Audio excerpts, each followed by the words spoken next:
Hi everyone, welcome to Diabetes Primetime, the show where diabetes experts answer your questions. Tonight we'll be talking with Charlotte Hayes, a diabetes educator who's an exercise specialist and the Director of Education and Research for Team Novo Nordisk. We're really lucky to be talking with her tonight. And as always, we'll be doing a trivia question, and everyone who answers it tonight will get a delicious guide to diabetes-friendly snacks. So be sure to put an answer to that trivia question in the comments. Charlotte, thank you so much for joining us tonight. It's wonderful to be here, and I'm really looking forward to our conversation. Me too. So you spent the last 5 years with Team Novo Nordisk helping professional athletes with type 1 compete at the highest level. So you're really the perfect person to answer our questions tonight about diabetes and exercise. And I have kind of a softball for you at the beginning. What are the benefits of exercise for people with diabetes and really for everyone? Why should figuring out how to get more activity into our day be a priority? So exercise really helps in terms of health, but possibly those aren't the reasons that really drive people to exercise. So let's talk about those health benefits, but then we'll talk about other benefits as well. Great. So we know that exercise, when it comes to diabetes, certainly helps with glucose management. It can help lower glucose levels if you're consistent with exercise. It can help prevent type 2 diabetes. Absolutely. Cardiovascular health, keeping your heart, your blood vessels healthy is important. Helps with nerves, prevents all the microvascular complications of diabetes. Helps with weight management. So that's the big health list. But it also, in terms of quality of life, really helps improve mood. It helps maintain energy so that you can do all of the things that you want to do. Exactly. So that you're able to do them. Most people who consistently exercise really start to miss exercise because they realize I don't feel so good. Yeah. You don't feel so good anymore.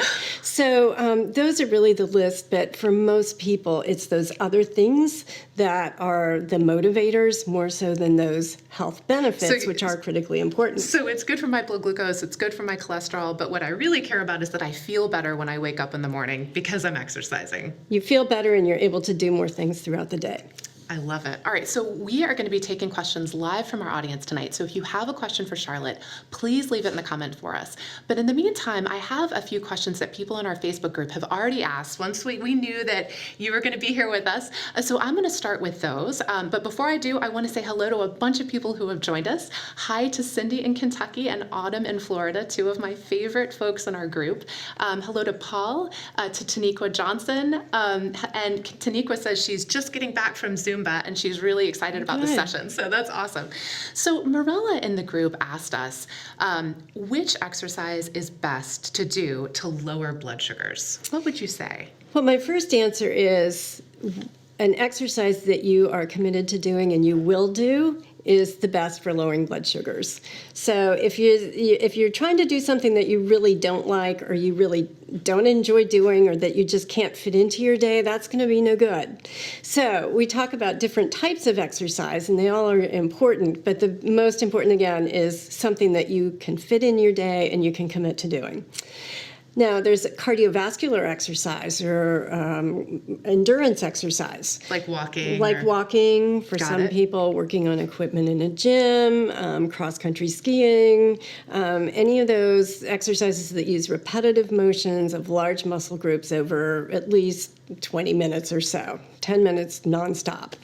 So those can help lower blood sugar gradually when you do them in a sustained way. They're also good fat burners, so they have health benefits in that way. Another type of exercise that we really want to focus on is doing some strengthening exercise, resistance exercise that builds muscle. And that helps because muscle is metabolically active and you become more sensitive to insulin in your body with that type of exercise. So those two are really important to do. Okay, so hold on just one second. I want to emphasize what you were saying here. You were saying that resistance training, like building muscle, makes our body more efficient in processing insulin. And since type 2 really is an issue of insulin resistance for the large part, getting that resistance training, making our body more sensitive to insulin, that's a real benefit, right? Yes, yep. Okay. And cardio does that to an extent too. So yes. Now we also have to understand that we all, as we age, we lose muscle. Our body composition changes, and so we really need to stimulate our bodies to keep our muscles strong and to maintain that muscle mass as much as possible. And that's the type of exercise that does that. Got it. Has those benefits in terms of insulin and glucose lowering too. Got it. Oh, that is so awesome. So, and what is the role of yoga or, that kind of like balance, Tai Chi? I know those exercises are really popular. What role do they play? They are really popular, and in the American Diabetes Association guidelines now for exercise, those have been built into the guidelines as important. They're neurostimulators, so they keep our nerves engaged, so to speak, and that really helps with balance and falls prevention, and that's what we all really need to work on, is maintaining balance. Absolutely. And so that is yoga or Tai Chi or just practicing standing on one foot in a doorway, and then practicing on the other foot, one-footed standing can help. That can help. That's fantastic. So we all need to be working on those neuro-engaging kind of exercises too. The other great thing about yoga and Tai Chi is that they're really calming, thinking, balance type of exercises in terms of our minds as well as our bodies. Oh, I love that. I think that's, you're really painting a picture of all these different exercises that I want to do. But I think for me, and probably for a lot of folks, trying to find the time is so hard. And actually, Alice in our group asked, is there a best time of day to exercise? Well, again, as with the question about what's the best exercise, what's the best time of day, I'll say the best time of day is the time when you can fit it in and when you most enjoy doing the exercise. That's the most beneficial. And there have been a lot of debates. Is it in the morning? Is it in the middle of the day? Is it in the evening? All of those kind of get equivocal counterpoints. So firmly my answer is the best time of day for you. So there's really no difference kind of in the literature that says, boy, exercise in the morning is so much better than at 2 o'clock in the afternoon. Some studies show one way, some studies show another way. As does happens with studies. Yes, as does with studies. But for people with diabetes, glucose is maybe a bit higher in the morning, and if that's a pattern for you, exercising early in the morning may help lower glucose during that time when you're kind of insulin resistant and your glucose is a little bit higher. But each person really has to look at their own situation, their own patterns in terms of glucose, and then their own lifestyle, their own, the factors of fitting it in the day. Fitting it in the day. I think that's like the most challenging thing. All right, so what would you say to that person who says, I just don't have time? How should they get started? So that's where we take the small, short bouts of exercise approach. In the guidelines now, and in research has shown us that we as a society in Western world spend just too much time sitting. And we really should get up out of our chairs every 30 minutes. We shouldn't be sitting more than 30 minutes at a time. So I have a fitness watch, for example, and every 30 minutes I get a little buzz on my wrist. It's time to get up and move. So that's a reminder. But at least what we want to do to fit that 30 minutes in a day that we really all want to achieve is do 10-minute bouts throughout the day. So if you just can't fit in 30 minutes all at once, or you can't fit in an hour, for goodness sakes, think about, when can I do 10 minutes in the morning? When can I do 10 minutes during my lunch hour?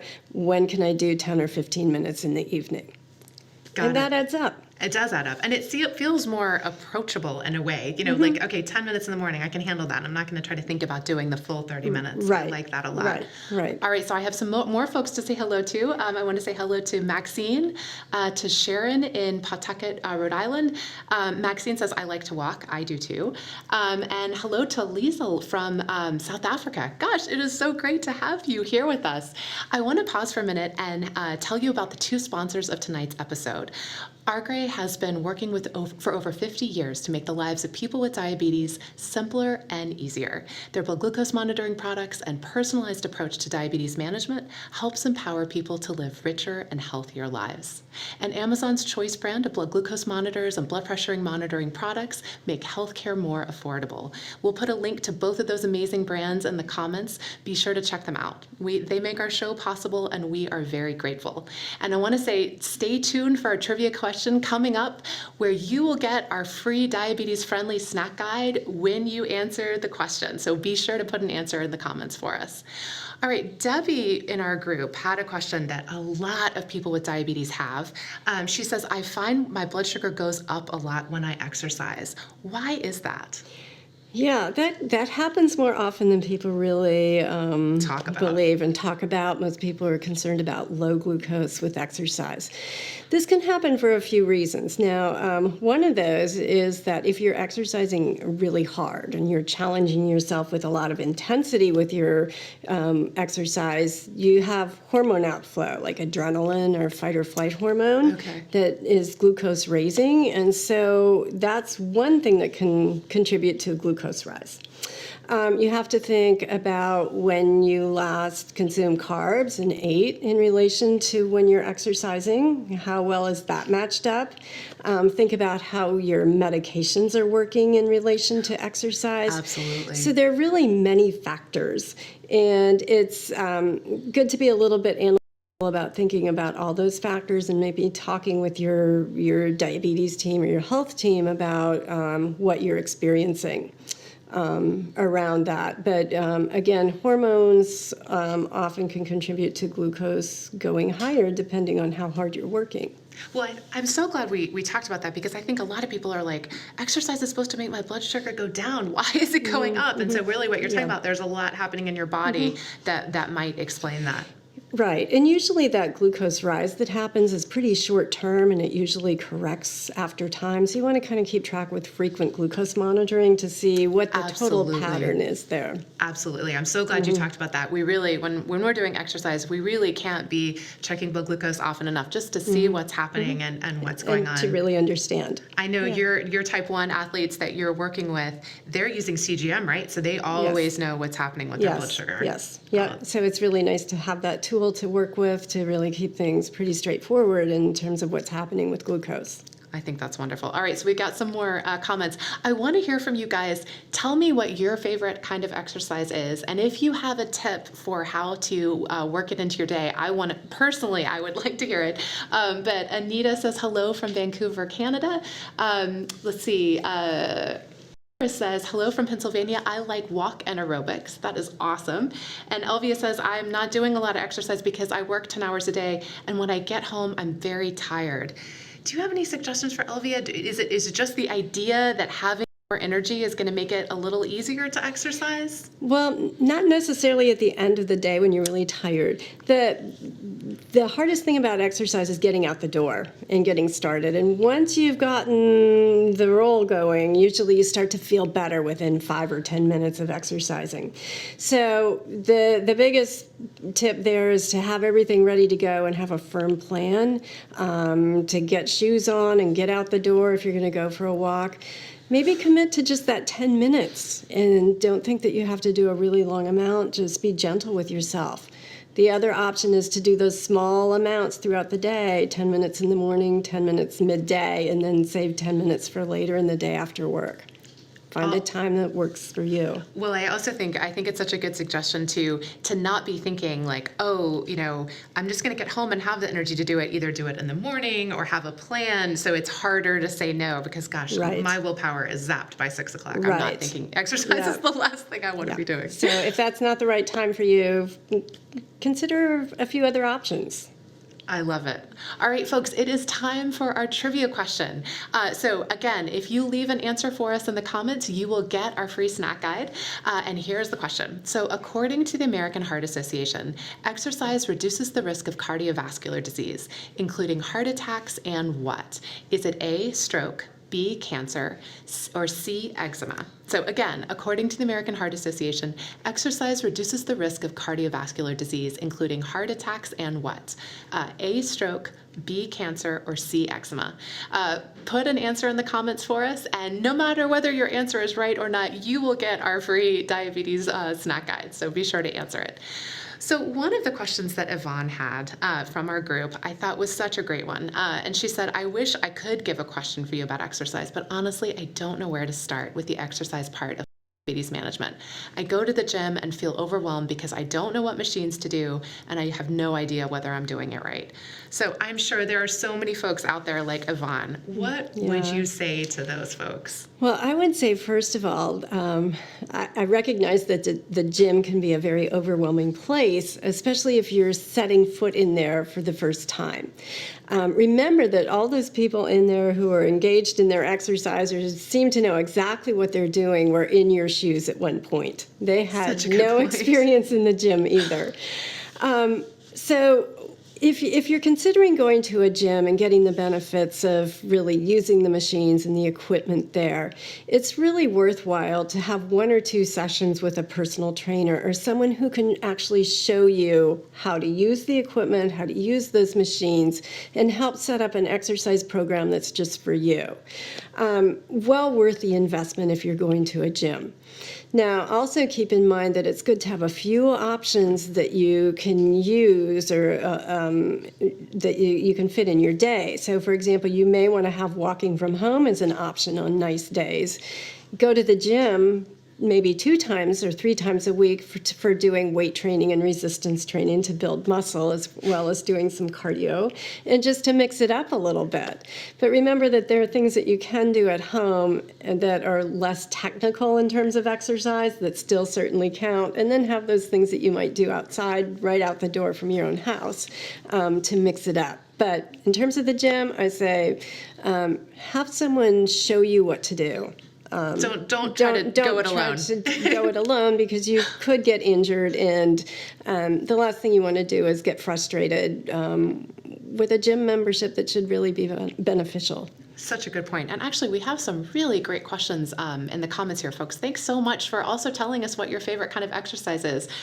Susie Lynn says she loves silver sneaker yoga.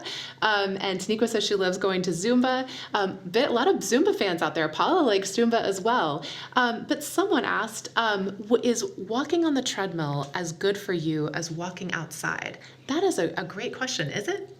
Well, it certainly can be. I mean, the advantage of being inside and on the treadmill is you know exactly the pace you're going and the grade that you're going.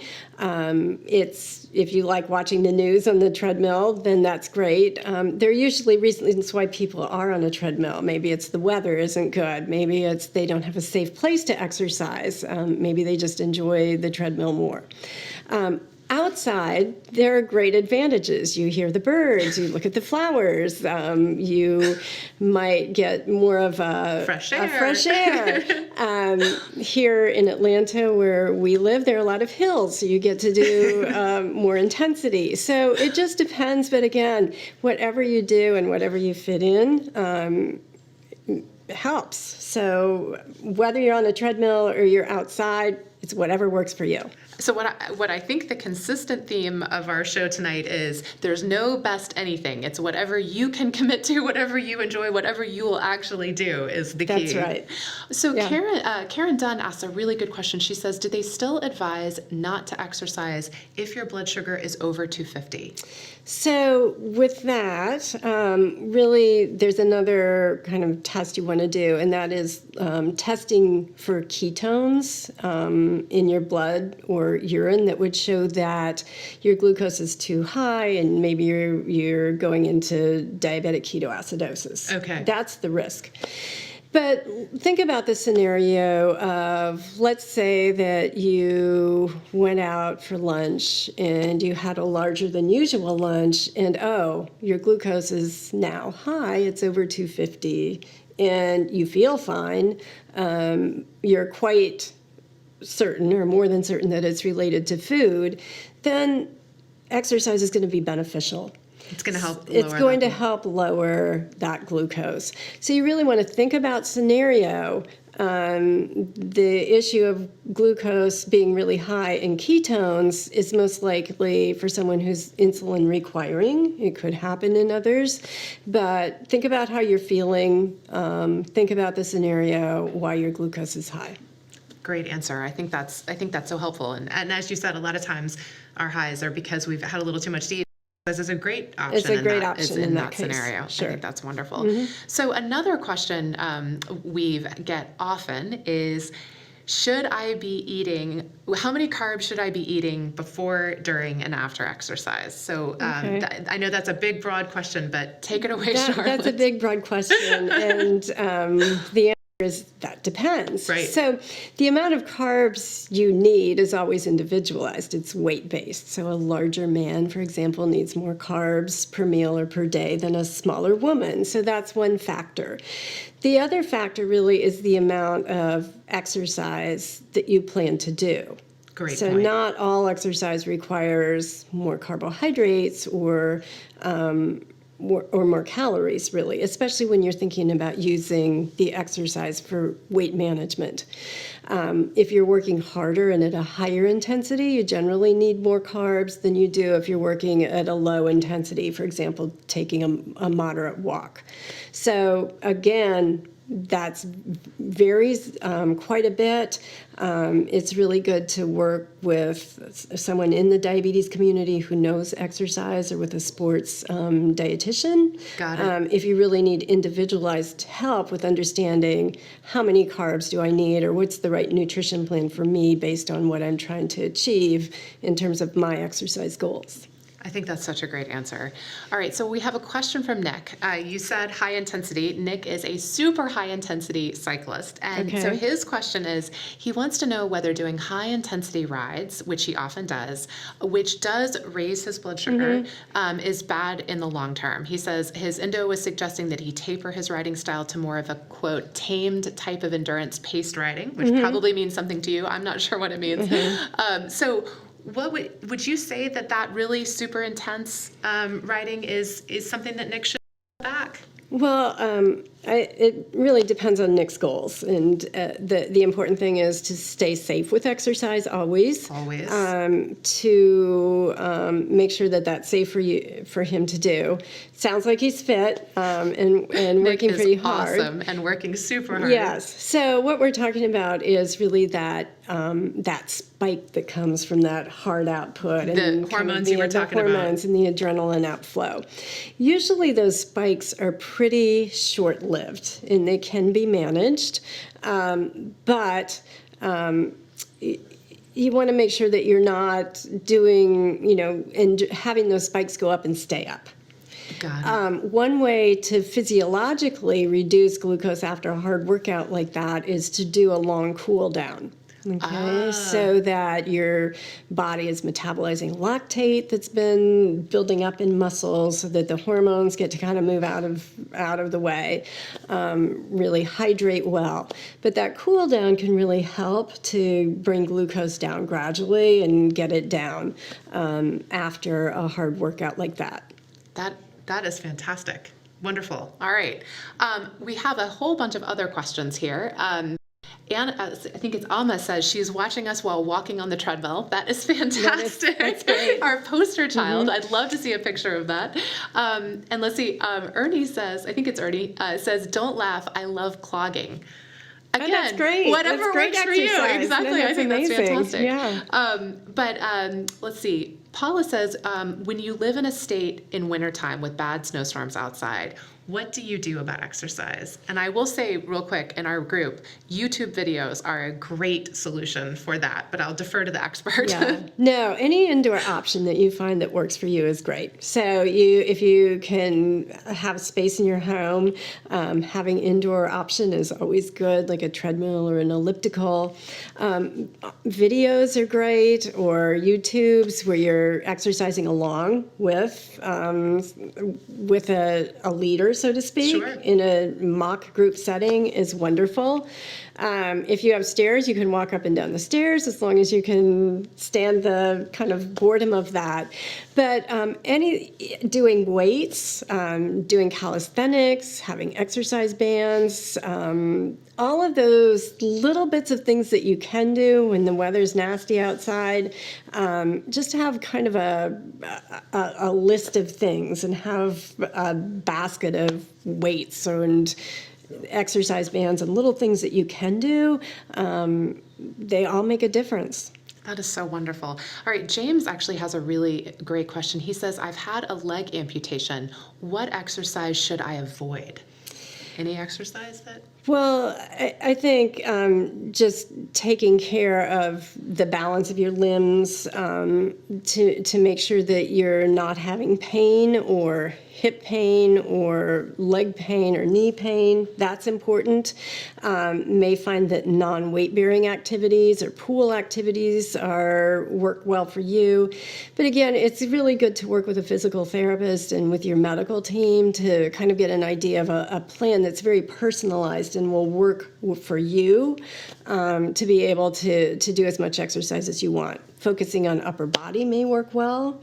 There are ergometers, cycling ergometers that use arm ergometers. Oh, wow. Weights, all of those things can be really good. And what I hear you saying also, Charlotte, that we always want to emphasize is how important it is to involve your healthcare team with whatever you want to do. Just letting them know that's what you're doing, just kind of keeping them informed. With diabetes, it never hurts to. No, it never hurts. to talk to your. And especially if you have specific, health concerns that exercise may impact or impact your ability to do exercise, you really want to tap into those professionals around you who can help you be successful.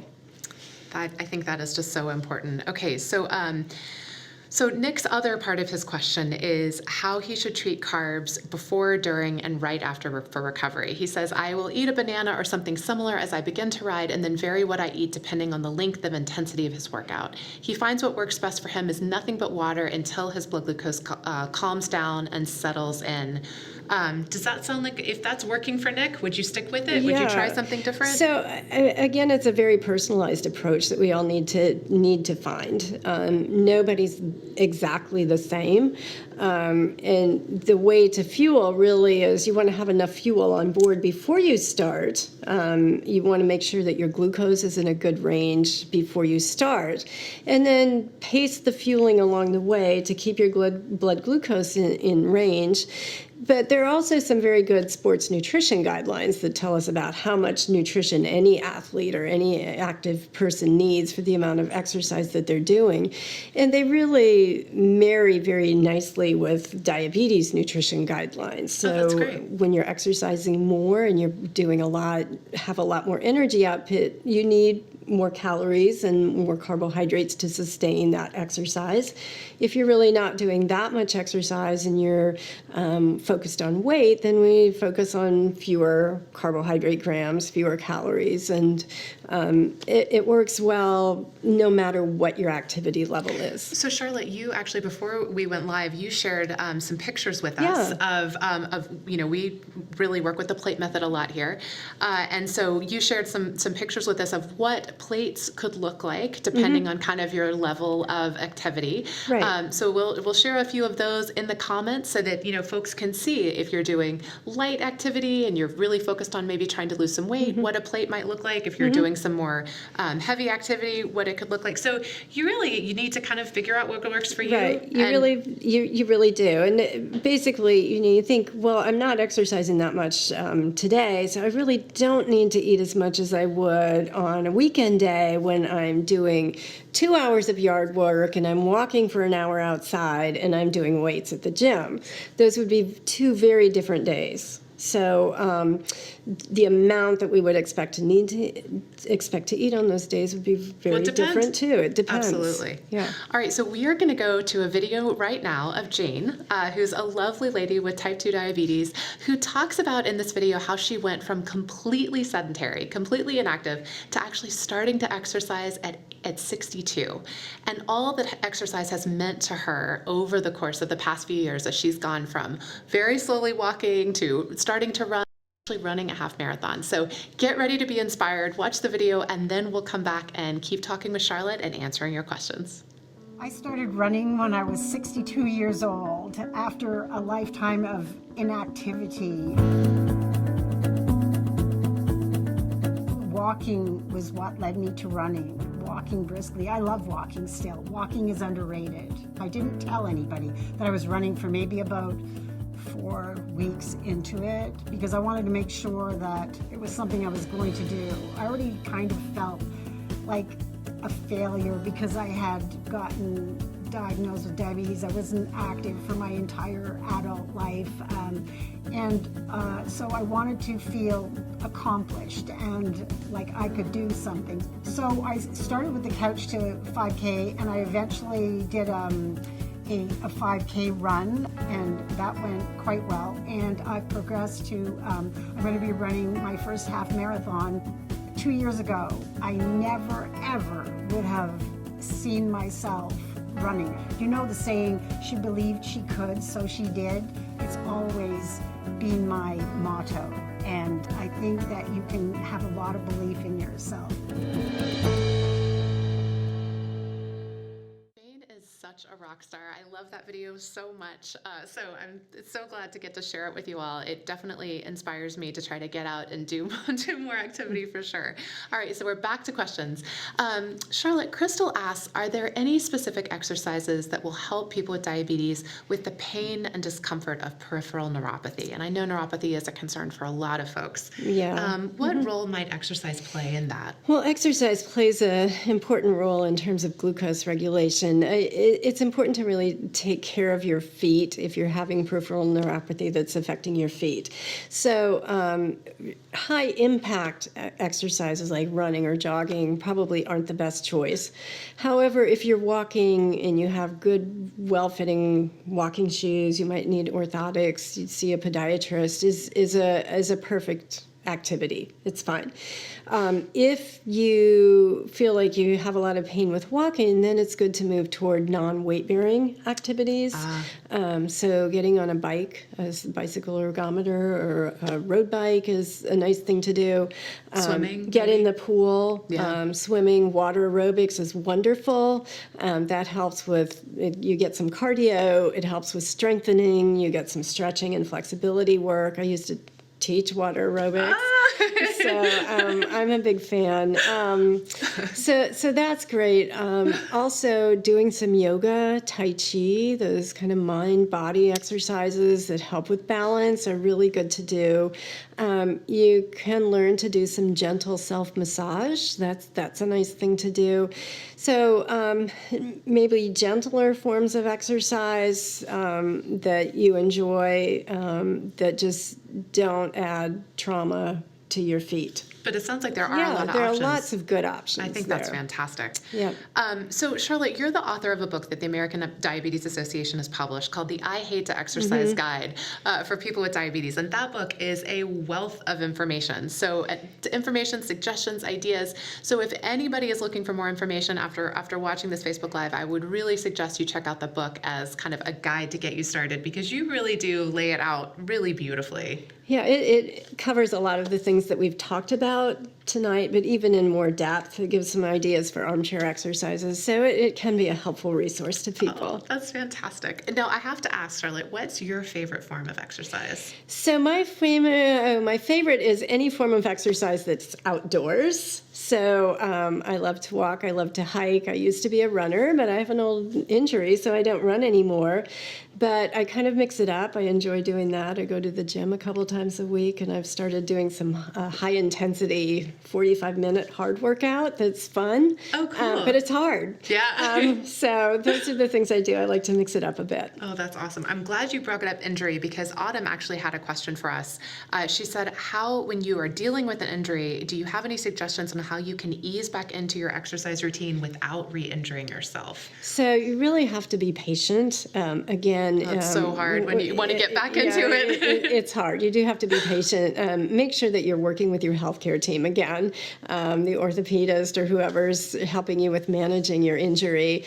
Follow those guidelines, but it's a matter of regaining strength and flexibility around that injury, and then regaining endurance. And you really have to take it slowly, maybe sometimes more slowly than you want to, but those small steps bring big rewards if you can be patient.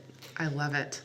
Folks, thank you so much for joining us tonight, Charlotte. It's been such a great conversation. I really am so appreciative of sharing your time and wisdom with us. It's been fun to be here.